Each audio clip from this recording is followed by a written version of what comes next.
Luis, ¿cómo siguen las cosas en St. John's? Siguen, de momento, bueno, de forma invisible prácticamente. Pero a lo mejor en el otoño vamos a volver cara a cara, que lo dudo, pero no se sabe. Por lo menos ahora todo el mundo se está vacunando porque es lo que nos da alguna esperanza. ¿Quién sabe? Yo creo que nadie sabe nada.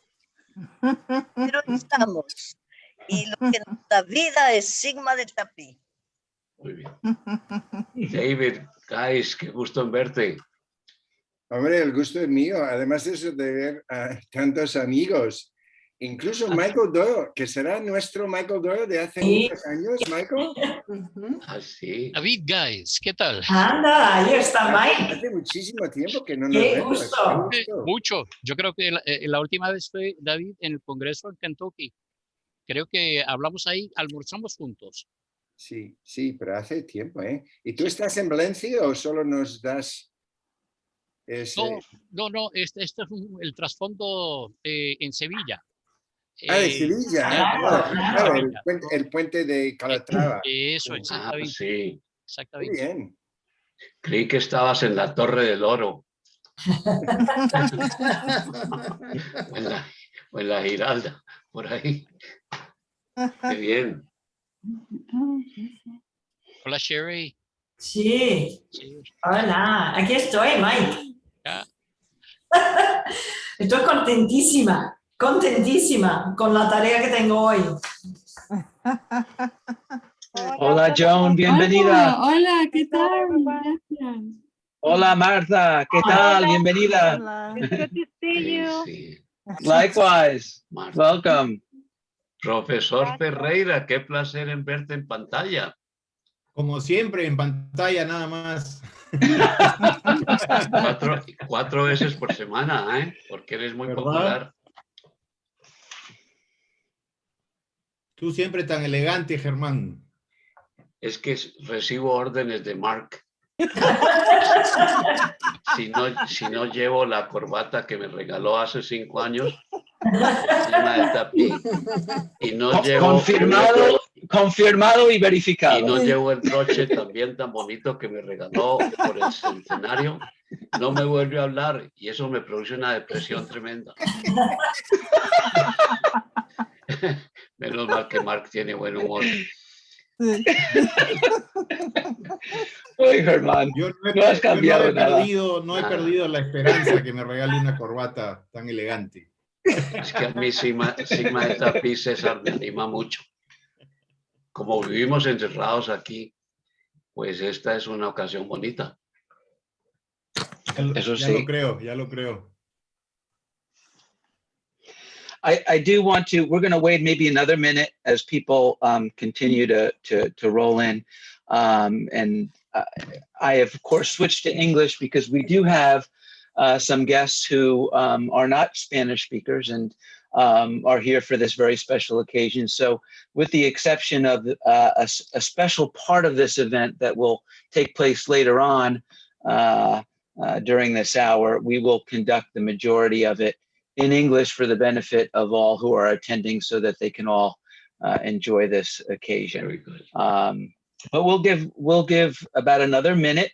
And then at that point, I'm going to mute you all, not because I don't like to listen to you. I love hearing your voices, but so that we can minimize the background noise when the different delegated speakers are up. So just so that you are aware that you have not done anything wrong once I mute you.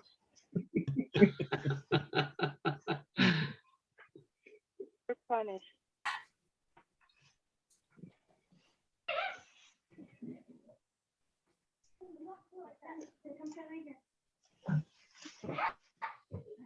To see all these beautiful people. I will. Okay, Martha. Yay. I said it's good to see everyone, all the beautiful faces here, colleagues and friends. Hola, Marta. Likewise.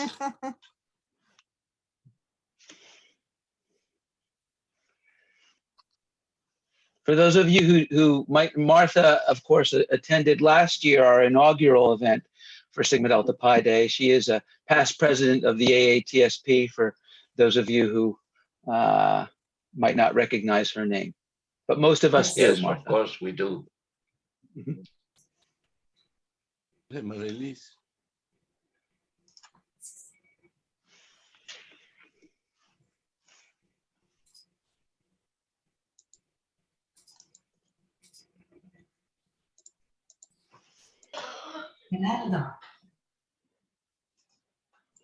So, Hola. Folks, I am going ahead and muting everybody so that, hola Gerardo, Hola, so that Mark. we can. Hola, buenas tardes a todos. Buenas tardes, Gerardo. Bienvenido. Gracias. As I said, we're going to conduct the majority of this event in English for the benefit of some guests that we have today who are not speakers of Spanish, so that we can all fully enjoy what is an annual event that started last May of 2020, and that is Sigma Delta Pi Day. My name is Mark Del Mastro. I'm the Executive Director of Sigma Delta Pi, and I would like to welcome all of you. We have 27 in attendance, and not to belabor this moment by going through all of the names of the incredibly distinguished people who are in this meeting. One of the many beauties of Zoom that we all fully recognize is that we have these opportunities to convene some remarkably accomplished colleagues from across the globe, quite frankly, that under normal circumstances would be very difficult for a whole host of reasons. And so we have a whole host of distinguished colleagues among us that include executive committee members of Sigma Delta Pi, honorary presidents of Sigma Delta Pi, regional vice presidents. We have honorary members of Sigma Delta Pi. We have inductees of our Order of Don Quijote, which we're going to touch on a bit today as well. So it is an incredible cast of phenomenally accomplished colleagues who under normal circumstances, you probably would not recognize it given their collective humility. And so we're delighted to have them all here. And you'll get to meet some of them in a few minutes. But I do want to first say that for those of you who don't know what Sigma Delta Pi Day is, Sigma Delta Pi celebrated its centennial back in 2019 in order to commemorate the 100 years of its founding on November 14th, 1919 at the University of California, Berkeley. We really concluded that centennial celebration with the first ever Sigma Delta Pi Day. Sigma Delta Pi Day began as a celebration last May 1st, and it commemorates the very first formal induction of Sigma Delta Pi members that spring semester at the University of California, Berkeley in 1920, following its founding by Ruth Barnes on November 14th, 1919. And so if you see this, if you take a look at the slide, you'll see that there is a home in the center in black and white. That is the home on Walnut Drive that we will talk about a little later, where the first formal induction of Sigma Delta Pi members took place on May 1st, 1920. The young woman pictured on the left is Ruth Helen Barnes. She is the founder of our organization, a visionary as an undergraduate junior at UCal Berkeley at the time. She had the great idea to convene fellow students to start what would become today the largest Collegiate Foreign Language Honor Society in the country. Something I'm sure she didn't envision at the time, but just wanted to have a community of undergraduate and graduate student scholars who all valued the same discipline, which was the Spanish language and Hispanic culture. The young lady to the right of the black and white photo is Miriam Burt.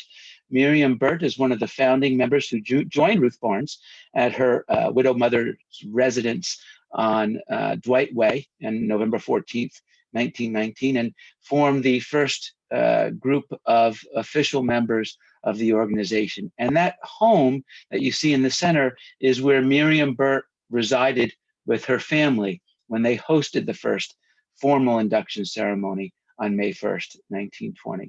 So that gives you a little bit of background to why we hold this event. This is the second annual, and I appreciate those who attended the inaugural event. You're part of our ongoing history for being here again today. And for those of you who are new to this event, we're delighted that you're here to participate in this special commemoration, which is going to focus specifically on the theme of the Order of Don Quixote for reasons that we will explain later on. But first, it's a great pleasure for me to introduce our national president of the National Collegiate Hispanic Honor Society, Dr. Lucy F. Lee, who comes from us from Missouri and is going to share with you some remarks. Dr. Lee?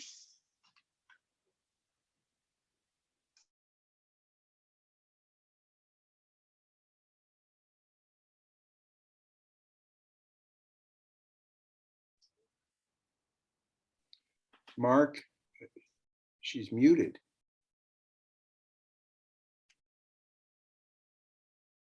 She is, and she has the ability to unmute, and I've just asked her, and so hopefully.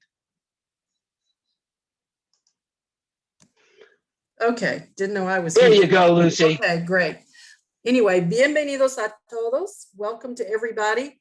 We're so pleased that you're able to join us on this second Sigma Delta Pi Day. And as Mark explained so beautifully, we are commemorating the first induction of student members into Sigma Delta Pi a little over 100 years ago. And last year was really a memorable first time because Mark, as author of our new society's history, Rediscovering a Century, 1919 to 2020, excuse me, 1919 to 2019, he read from his work last year. And so I'm sure we all went out and bought a copy. So we're fully up on the history of Sigma Delta Pi for sure. This particular celebration was really a fruit of the pandemic.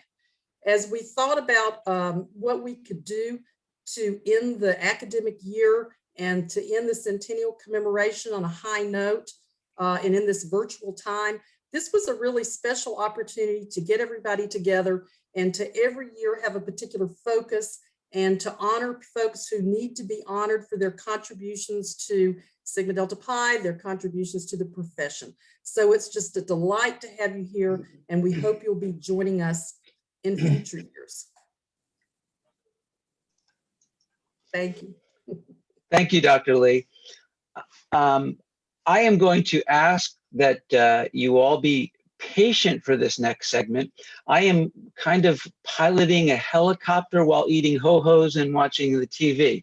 My point is that I'm managing people entering the room as well as the PowerPoint. So I appreciate your patience while we try to navigate through these different tasks.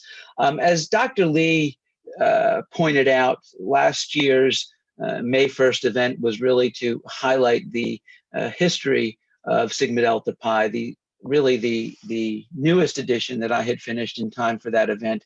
And today we're going to highlight what is one of the most distinguished honors of our organization, which is the Order of Don Quixote. We actually have with us some members of that order.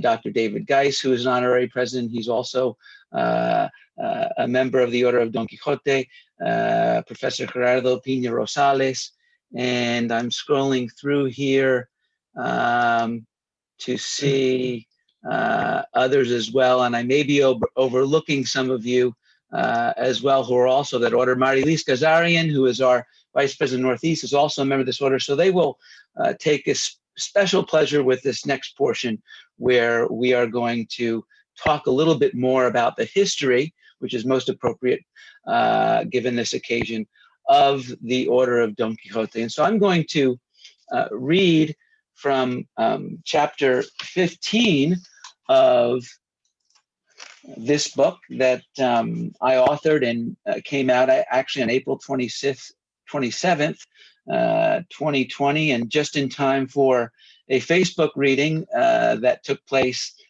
for our last Sigma Delta Pi Day. And I'm going to read from specifically chapter 15. Now, those of you who have already been very conscientious and got your own copy and read the book from cover to cover numerous times, I appreciate your patience as you hear again from this particular chapter. But I hope you will find it interesting as it gives you some context as to how the orders, which are formal recognitions in our organization, began and arrived at the current state today. So this is chapter 15 entitled The Orders. Today, the orders of Don Quixote and Jose Marti are considered among the highest honors bestowed by the National Collegiate Hispanic Honor Society. And their beginnings can be traced to December 1953, when Dr. Carl Tyer started his second term as national president.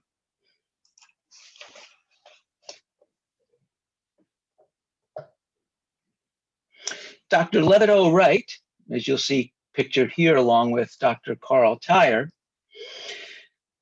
was Sigma Delta Pi's first national president. And he conceived these two recognitions that are called the Orders of Don Quixote and Cristobal Colon, that were approved during the 1953 Triennial Convention at the Hotel Morrison in Chicago. Dr. Jose Martel, then Vice President of the Northeast, which is now occupied by Dr. Marilise Kazarian, he designed the awards, and Dr. Levitt Wright worked with the L.G. Balfour Company of Attleboro, Massachusetts, to produce the order's new keys and pins. Both designs displayed a raised three-dimensional face, Don Quixote and Christopher Columbus respectively, in 10-karat gold and black enamel background. And as specified in the announcement, and I quote, Las Nuevas Órdenes of the November 1954 issue of Entre Nosotros, which is the annual of our organization, the initial costs were $8.25 for the key and $9.25 for the pin. However, these new honors were launched without precise select criteria, and theoretically, anyone could purchase the keys and pins directly from the L.G. Balfour Company. Executive Secretary Treasurer James O. Swain, who is pictured here in the slide, intended to clarify the award parameters by stating that all executive council members and chapter advisors had the right to purchase and wear ex officio the jewels of the honors. And chapters were responsible for establishing their own guidelines for choosing recipients. According to Swain, and I quote, "A nuestro parecer, el honor de pertenecer debe basarse en conocimientos del español, fidelidad a la promesa hecha al ingresar a Sigma Delta Pi, años de servicio y trabajo sobresaliente en pro de nuestros ideales." End of quote. In a vague attempt to distinguish the orders, Swain simply advised that when selecting between the two awards, chapters should first opt for the Order of Don Quixote, but then later in the February 1955 issue of Entre Nosotros, Swain presented additional guidelines by specifying that 10 to 20% of a chapter's student members might warrant the Order of Don Quixote, while 50% might deserve the Colon distinction. Such flexible stipulations were problematic, as they were virtually indistinguishable from those of the AATSP medals that Sigma Delta Pi was already awarding for various student achievements.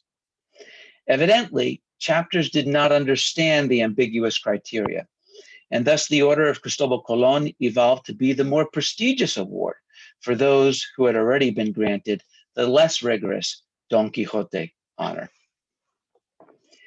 The November 1954 issue of Entre Nosotros also announces, quote, La primera de la Orden de Don Quijote, as bestowed by Dr. Levitt Wright of the University of Oregon's Chapter Gamma. The honoree was past president of Chapter Gamma, Vera Gwen Paw from Baker, Oregon, who was named a, quote, Caballera de Don Quijote, end of quote, and the inaugural Don Quixote Initiate.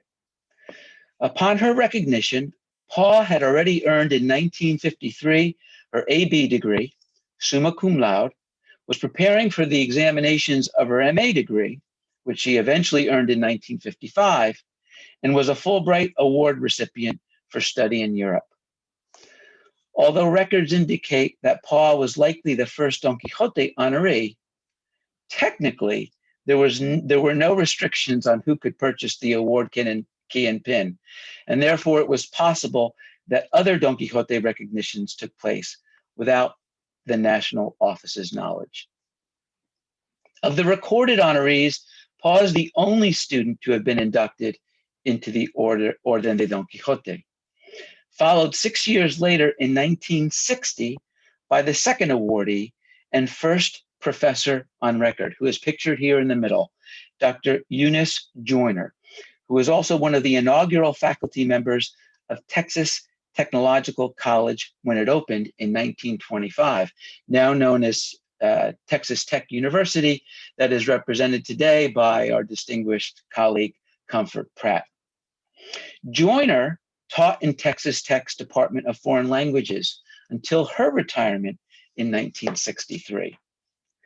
By the 1962 Triennial Convention in Washington, D.C., on December 29th, criteria for the Order of Don Quixote had been reassessed.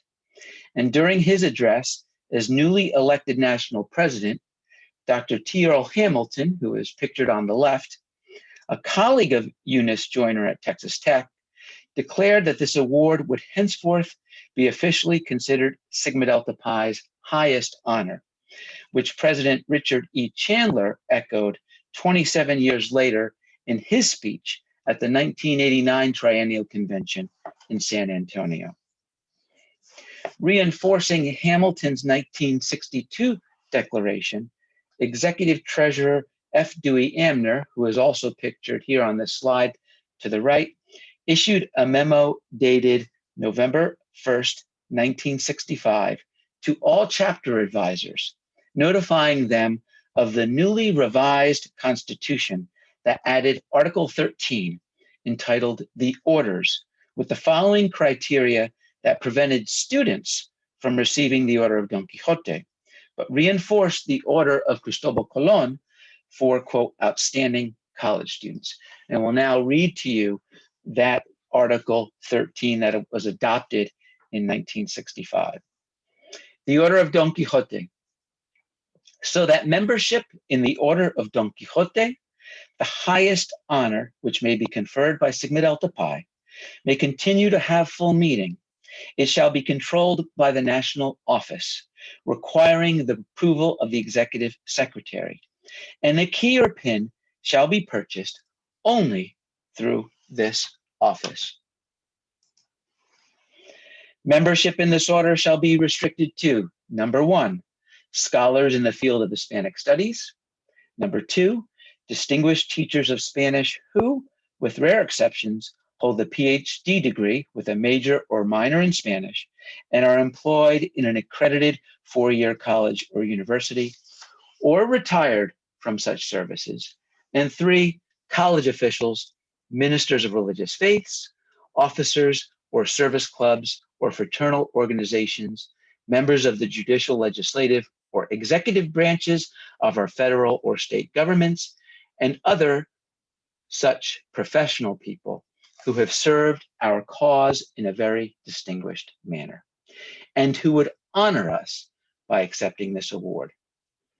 Nominations of this award may be by a local chapter, by unanimous vote of all active members, or by a national officer, and must be addressed together with a detailed supporting letter to the executive secretary. He shall study and pass upon the nomination and notify the nominating chapter or officer of his decision within 3 weeks, unless it is necessary to request additional information. And a bit shorter, I'm going to read for you the Order of Cristobal Colon that was also passed at that time in order to add some context to the Order of Don Quixote. And I quote, "Admission to the Order of Cristobal Colon shall be granted by a majority vote of a chapter or by approval of the executive secretary.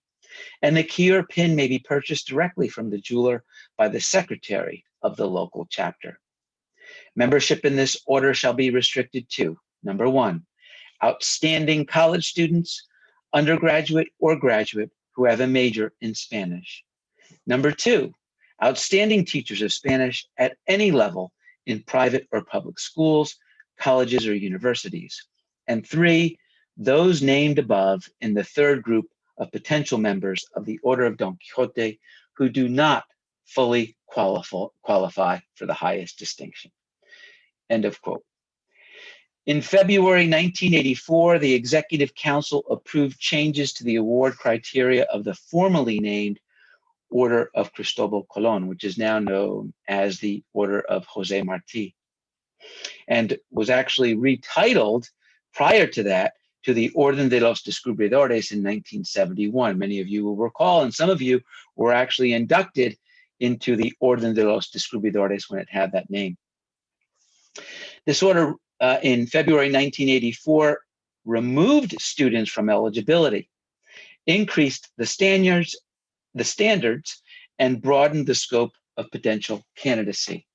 The national constitution was subsequently amended with a new article reflecting the award's changes, and I quote, "Membership in this order is restricted to outstanding teachers of Spanish or Hispanic studies at the university level, outstanding high school teachers of Spanish with a proven record of excellence in teaching who are elected to Sigma Delta Pi while in college, state directors, chapter sponsors, and regional vice presidents who have given distinguished service to Sigma Delta Pi, and others such as government officials, professional people, and university personnel who have served our cause in a distinguished way.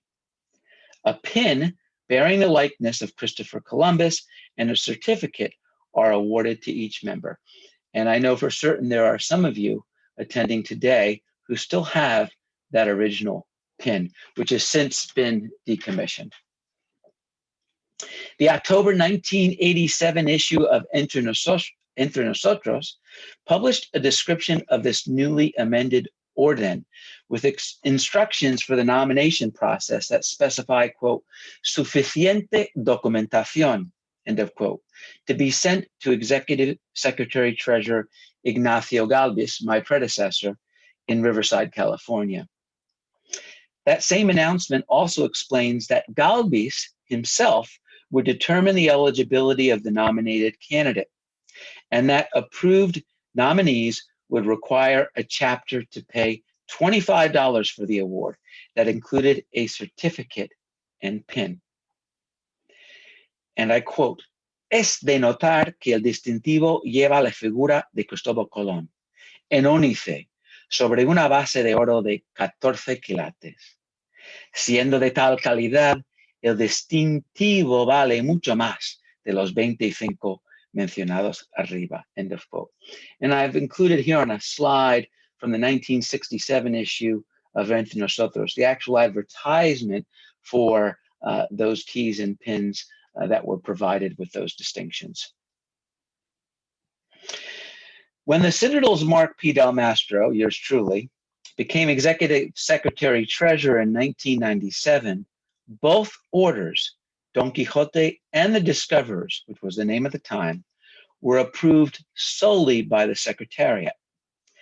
Such authority concerned Del Mastro, but when he addressed the issue with the other members of the Executive Committee at the time, they responded that the membership criteria for both orders was clear, that they had full confidence in Del Mastro to evaluate nominations appropriately and unilaterally, that the adoption of a selection committee would only complicate a process that had worked effectively to date, and Del Mastro could always consult with the other members of the Executive Committee if needed. Respecting these views, Del Mastro proceeded, although uncomfortably, with the established review practices. However, 11 years later, in 2008, he convinced the executive committee of the importance of establishing an Order of Don Quixote selection committee that would comprise 3 past inductees of the same order and be chaired by the executive secretary treasurer. The selection model was endorsed unanimously and subsequently adopted as a nationally approved amendment to the national bylaws. All nominations for the Order of Don Quixote have since been subjected to review by the Order of Don Quixote Selection Committee, members for which are reappointed yearly. In 2009, Del Mastro also successfully convinced the executive committee that to reinforce the prestige of the Order of Don Quixote and encourage future nominations, that the initiation fee should be permanently waived. Although for the Order of the Discoverers, the initiation fee was not dismissed, nor was a corresponding selection committee ever implemented, the national office does consult with the other members of the executive committee as needed to make final decisions with this order's nominations. And I will skip a couple of portions for the conclusion here. Those of you who have the book are certainly familiar with the rest of the history, and there's some very interesting other aspects of these orders' history, to include the historical controversy behind, as you can imagine, the Orden de los Descubridores, which is documented in my book, as well as the history of the different jewels that were commissioned in order to recognize these orders. But in conclusion, and with reference to the orders today,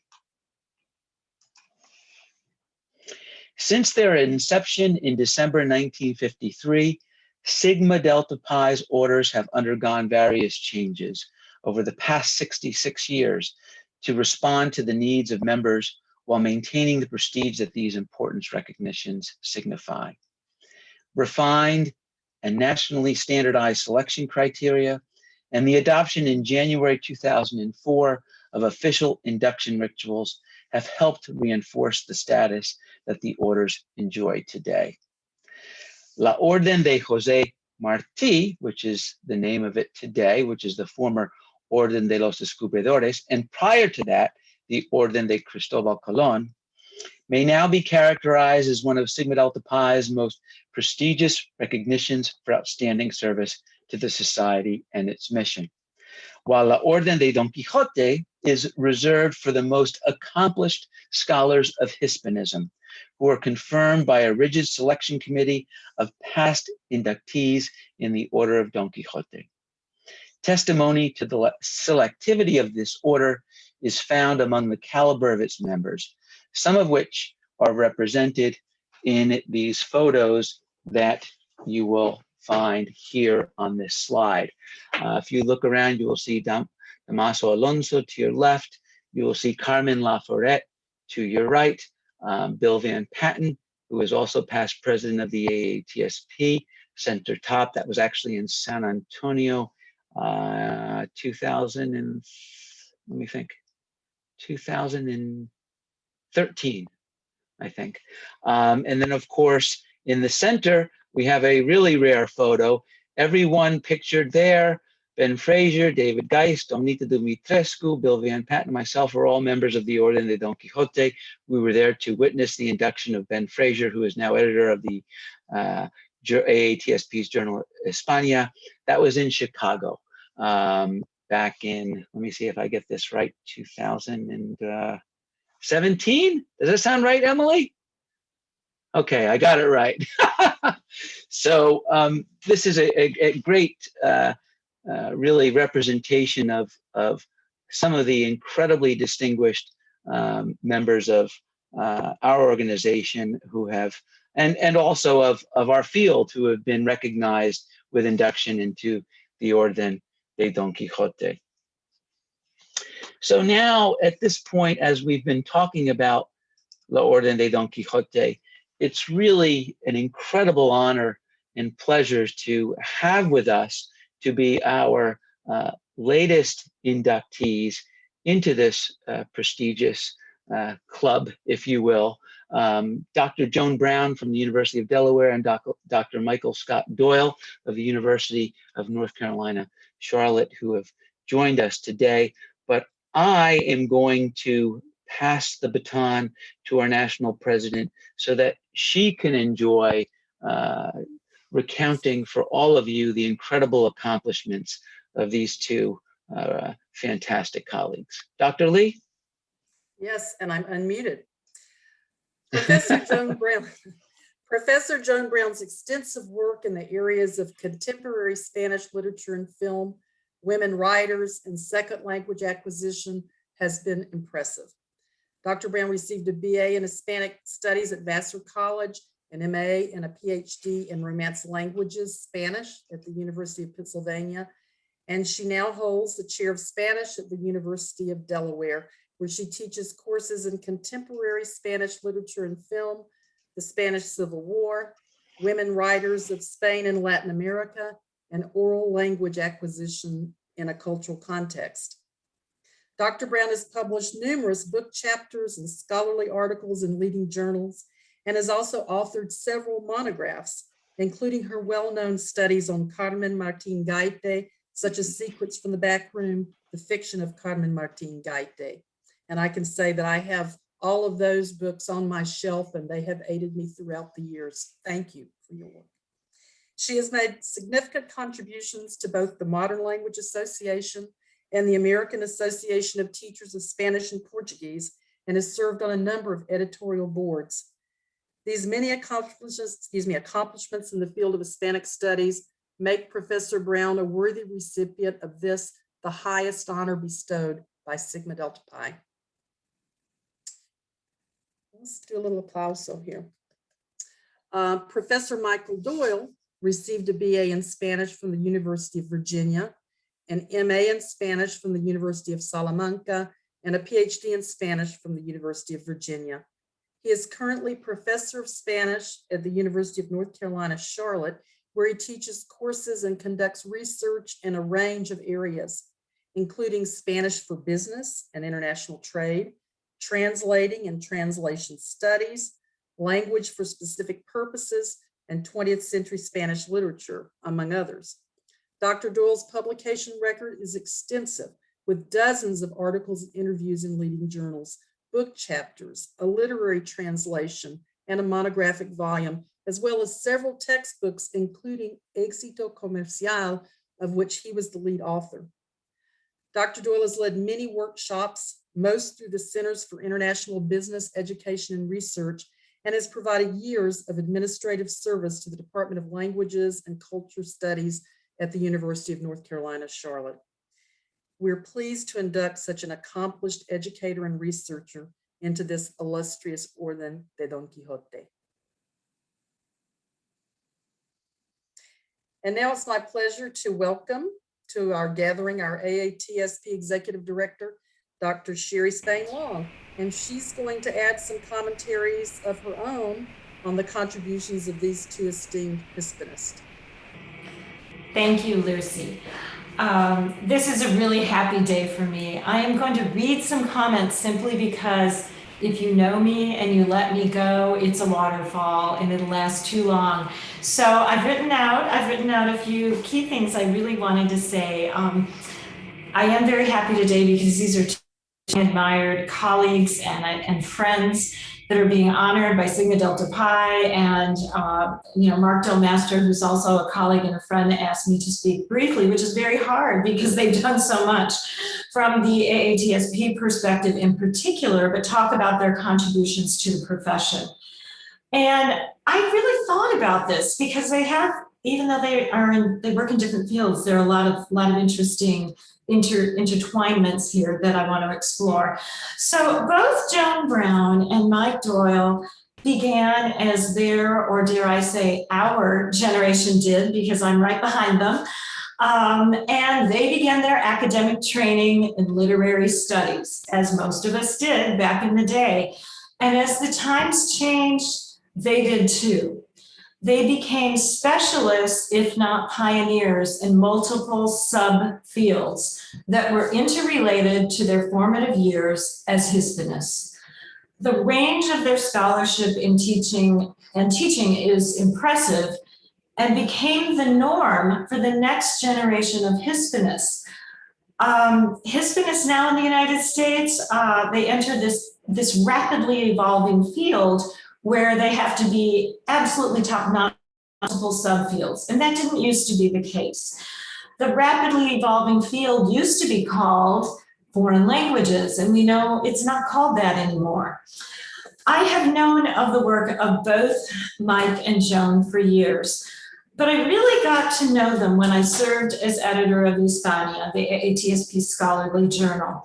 They both published amazing articles, multiple articles during my tenure as editor, and features. They helped out the journal in innumerable ways, and I'm very, very grateful for those contributions.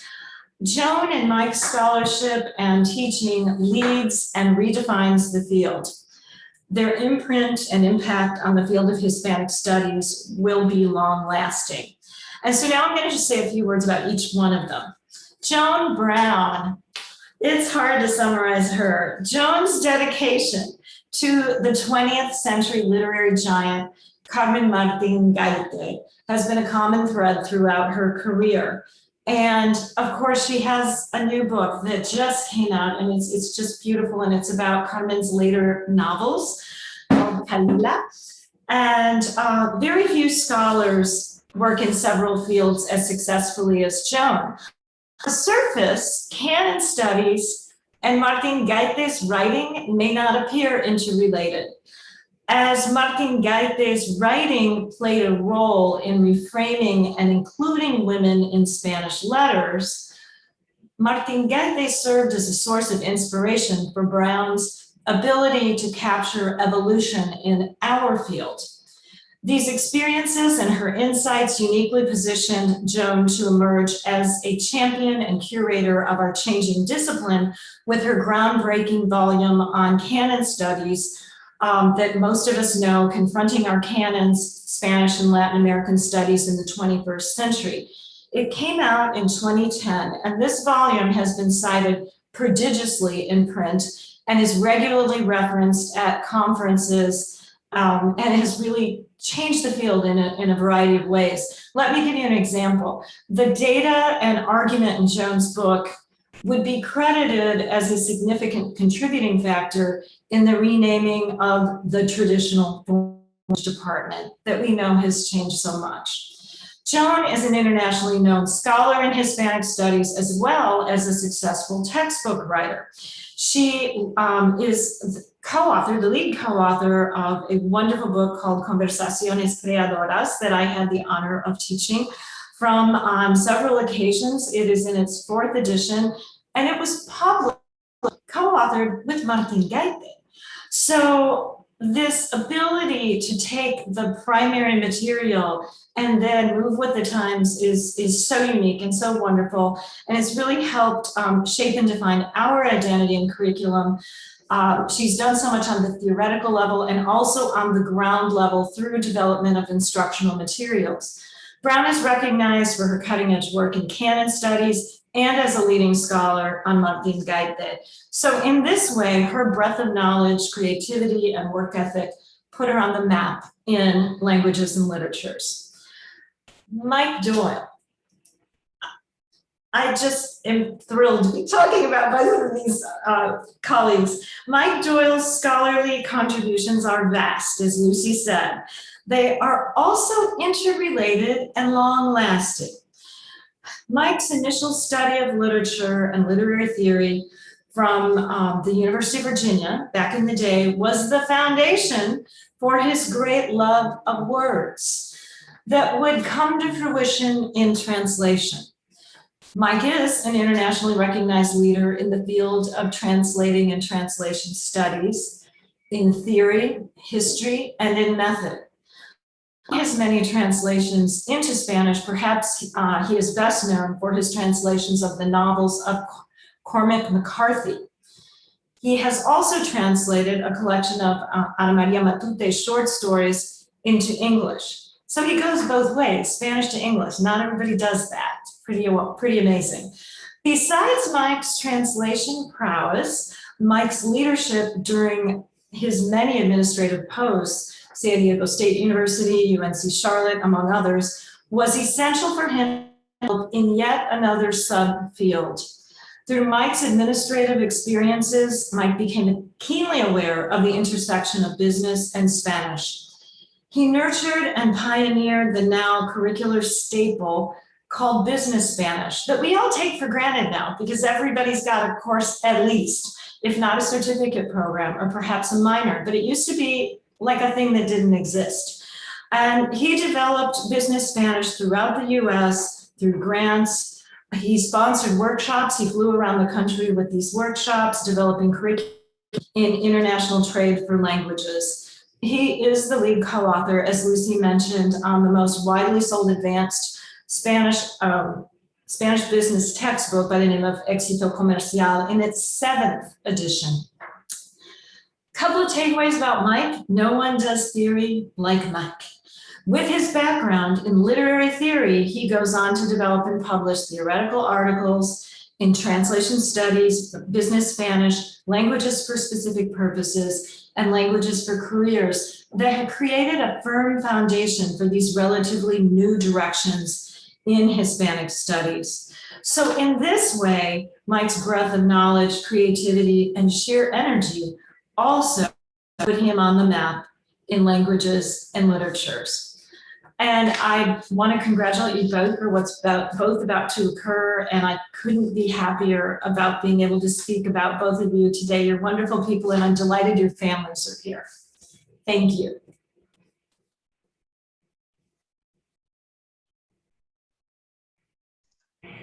Thank you, Sherry.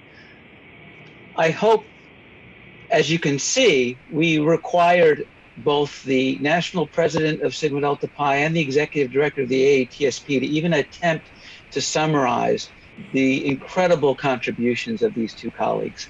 I do dare to say also that, and I don't think I'm failing on this, that in the history of our organization, we have never inducted two individuals at the same time into the Orden de Don Quijote.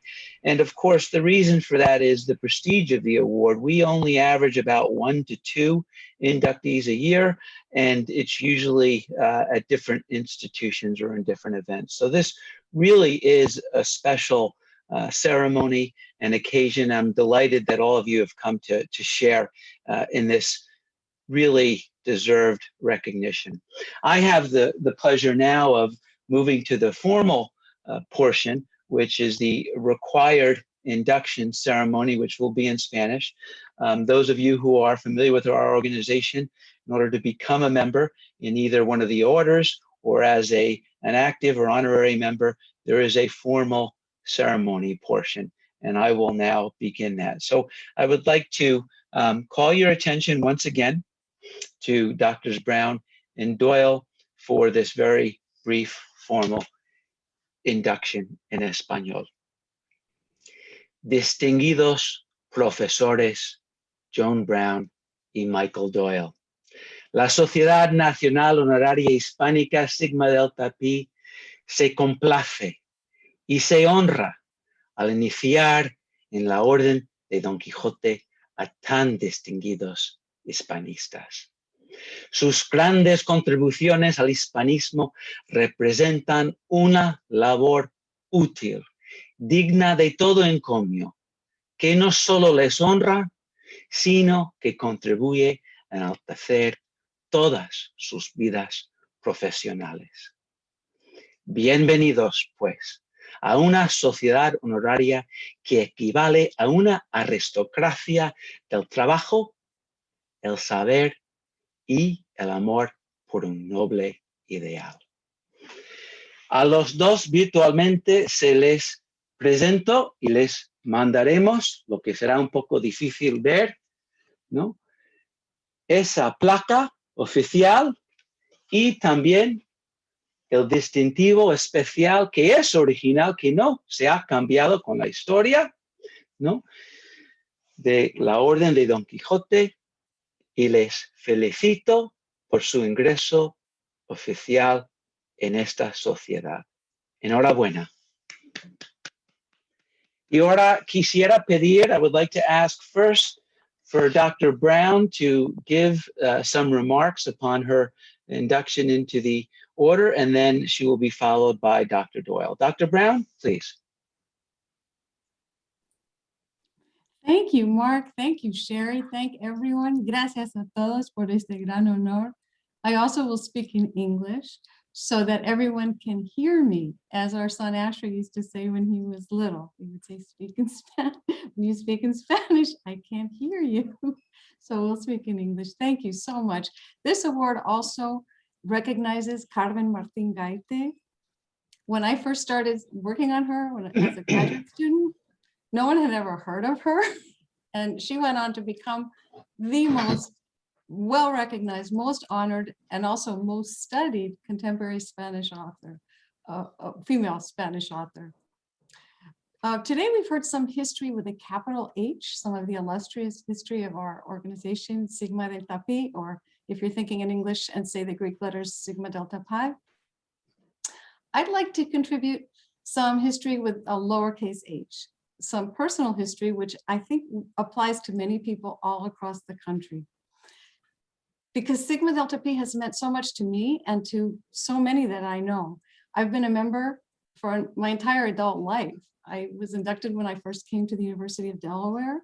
And since then, every year, I've looked forward to the initiation ceremony. And for those who've never had the advantage of going to one, they're beautiful, they're inspirational. At my university, we start with professors reading beautiful poems, the best of Spanish and Latin American literature. And then we have a classical guitarist who plays Manuel de Falla and other beautiful things. Then we have a ceremony that is magnificent. Everybody gets a red carnation and a long red candle.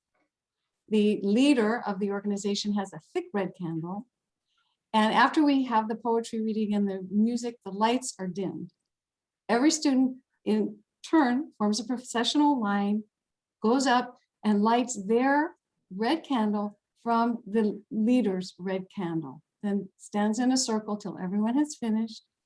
Everyone recites an incantation in Latin, Spania, Didache, Proagomen, roughly go forth with the guiding light of Hispanic studies.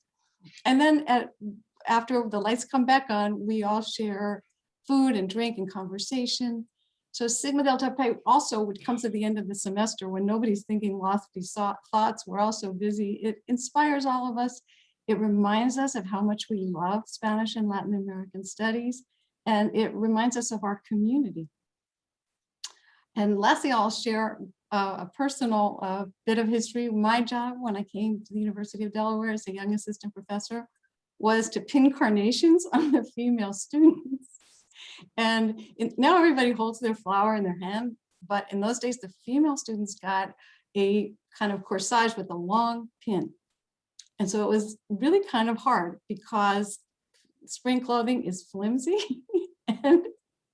and the carnations had a thin stem, and the students that I stuck were really gracious about it. And I figured out a way to use my own finger as a pin cushion, but it was tense.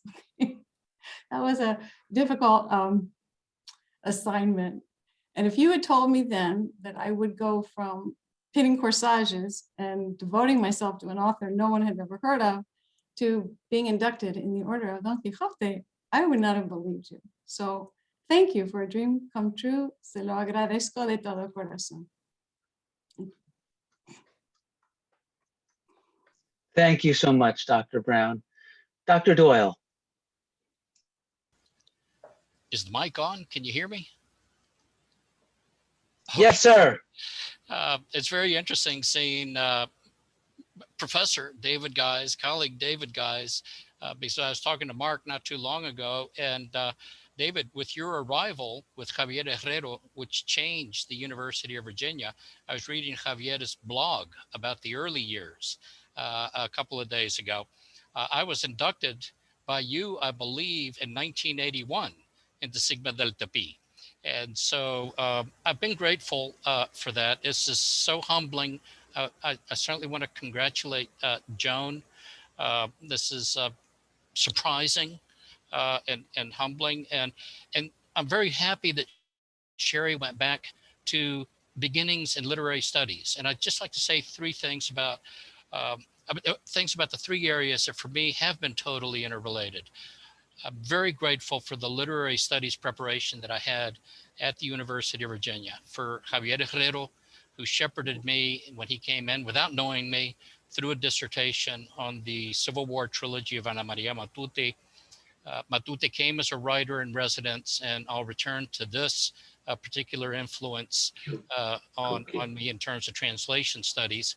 And I'd like to also thank Alfred McAdam. I mean, he is no longer at the University of Virginia, but he got my attention with some really short zingers on some of the writing that I was doing at the time, like it's a little bit purple, isn't it? And I had to reflect on that, and I have tried for the rest of my life not to write as if it were, Virginia Baroque. So my early years come from those literary studies. They've never left me. In my first year in the profession, I went to the School of Criticism and Theory. I sat in on Edward Said's 6-week workshop. Ralph Cohen from UVA was there, Paul DeMond, very interesting people. I've always been interested in theory, as Sherry says. The second part, I started translating the short stories of Ana Maria Matute. And I had some great mentors in Gus Segade at San Diego State and Anthony Kerrigan at the University of Notre Dame. One of the great translators. I would put up with any of the translators we had in the 20th century. But Matute was also fundamental there because I'll never forget, just simple advice when I was translating a collection of short stories of hers for Columbia University Press. And she said, you don't have to turn Spanish wine into Coca-Cola. And that's never left me, that fine line when you're working with literary translation between, what later on Schleiermacher and everybody would say between naturalizing or domesticating it, and yet making sure that people know that it is a foreign, it's a foreign artistic production to begin with, and you don't want to lose that all the way. So I'd like to also thank my son, Sean Doyle, because in the area of literary translation, and Sherry, I'm going to try and heed your words about not going on too much, but, parents, a lot of times, I think we know so much more than we do. And he came back as a young man from a governor's school camp, and they were reading this novel called Blood Meridian by Cormac McCarthy. And of course, from my professorial perch, I said, I don't know this writer. Who is? Who is this Cormac McCarthy? Well, I'd like to correct one thing. I wish I had translated Cormac McCarthy into Spanish, but my work has been involved with Luis Murillo Fort from Barcelona, and he is in effect Cormac McCarthy's translator. And it was through his translations that I actually learned how to understand what McCarthy was writing in what was one of my native languages, English, because it's so difficult. And so it's through Meridiano de Sangre, La Oscuridad Exterior, etc., that I learned how to read better the source language text. And then the third area, I really want to thank my colleagues at the Centers for International Business Education and Research for all of the work and all of the research opportunities they made available, the faculty training opportunities in languages for business and international trade, not just Spanish, but Japanese, Russian, French, German, and then my colleagues at the International Symposium of Languages for Specific Purposes. And so this is a large group. I could, Joan, I'm sure you feel like you could say thank you so much to 50 or 100 people, Enrique Ardemagni, whom I've seen, David Guys again, Bruce Fryer and Ron Serra, who were co-authors of this 30+ year now project called Éxito Comercial. You get to know each other really well, when you criticize your commas that long a period, and we remain great friends. So again, my final thing would be to thank my wife, Kenny Doyle. She's been such a great proofreader, such a great companion over all these years. And she's read everything, proofread everything I've ever written. And that goes into 9 years of chair's memos, making sure that my colleagues wouldn't come back at me for a typo or something of that nature. But this is a real honor. I congratulate Joan. I want to thank all of you so much for this. And thank you, Mark. Thanks to you both, and congratulations to you both. If we can give them another round of applause. Truly a wonderful event, and we're honored to have both of you with us present for really what has many layers of historical significance, quite frankly, and to be the first two to have been inducted into the Order of Don Quixote at the same time is just a wonderful experience for all of us. I feel comfortable in representing everybody's perspective in that regard. I want to thank all of our distinguished guests who have joined us from multiple honorary presidents of Sigma Delta Pi, past presidents of the AATSP, current leaders in our respective organizations, our regional vice presidents. I see some names of some of our board of student advisors, just a remarkable group attending and witnessing our honoring Drs. Doyle and Brown. And congratulations to both of you again. I will be sending you both your plaques and pins after I confirm your home addresses. And I'll also send you a copy of the ritual that was used to induct you both, as well as the agenda, so that you have this for posterity. You also will get to see this since it's been recorded. We will have it at our website. So you will have a recording of this event as well, which I think is most appropriate given the special nature of this event. Thank you all again. We did it in an hour, even though we were scheduled 45 minutes, but an hour is good. And we thank you all, and congratulations again to Drs. Brown and Doyle, and please celebrate on this wonderful Saturday evening. Adios. Buenas noches. Adios. Dios, gracias. Adiós. Adios. Muy buenas. Mark, ¿me oyes? Sí, don Germán. ¿Me das 20 segundos? Sí, por favor. Solo para felicitar a los dos que han sido honrados con el premio Don Quijote. A la doctora Brown no he tenido el gusto de conocerla, pero sí a Michael Doyle. Y quiero decirle a él que yo asistí a sus cursos con Bruce Fryer en Columbia, South Carolina, y que yo contribuí a su éxito financiero usando su libro con 48 y 50 estudiantes durante 14 años en Marquette University. De modo que su libro para mí ha sido una gran inspiración. Lo felicito por el modelo comercial que ha usado y creo que sigue siendo el libro de más valor y de más valía en ese campo específico del español. Me da mucho gusto, Mike, verte hoy como miembro de la Sociedad de Don Quijote. Gracias, Mark. Gracias, Don Germán. Those of you who recognize Don Germán, as you should, he is past president of Sigma Delta Pi and his also president emeritus, and we're grateful for him being with us today. We still have a small group in here. If anybody else would like to say a few words to Drs. Doyle and Brown, since they're still here. Marilise? You have to unmute, Marilise.